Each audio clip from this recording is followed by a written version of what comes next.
Hi there, I'm Brian Whitmore, director of the Russia program here at CEPA, and this is a vertical video. So there are a lot of reasons to be skeptical about the so-called Steinmeier Formula for achieving peace in the Donbass. For starters, it's been praised in Moscow and has sparked protests in Kyiv. So that should be your first clue. The plan put forth by German President Frank-Walter Steinmeier calls for elections in the Russian-occupied areas of the Donbass under the supervision of the OSCE. And if the OSCE certifies the vote as free and fair, then the territories will be granted a special self-governing status, and Ukraine will be returned control of its easternmost border. Now, there's so much wrong here that I barely know where to begin. For starters, there's the practical impossibility of holding free and fair elections in the occupied territories when Ukraine doesn't even have control of its border with Russia. And then there's the inconvenient fact that the current OSCE mission in the Donbass, the one that's going to be monitoring those elections, includes 35 Russians, but not a single Ukrainian. But my main objection is that a settlement along the lines of the Steinmeier Formula would be a capitulation to Russian extortion.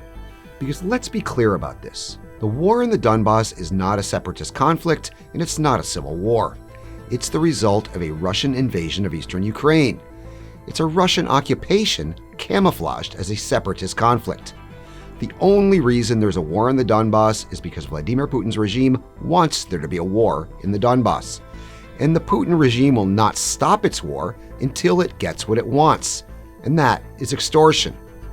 And what the Putin regime wants is to turn the occupied parts of Donetsk and Luhansk oblasts into little Russian-backed statelets, Trojan horses inside Ukraine, which would make the country ungovernable and allow Moscow to control it. For an idea about what this would look like, think about the role of Republika Srpska inside Bosnia-Herzegovina. That Russia is not acting in good faith is as obvious as it is predictable.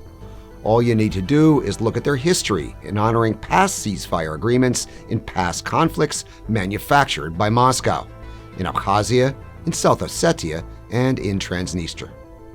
Putin understands that extortion works, and if the Steinmeier Formula is realized, it will have worked again. Keep telling us what you think on Twitter and on Facebook. I'm Brian Whitmore, and this was a vertical video.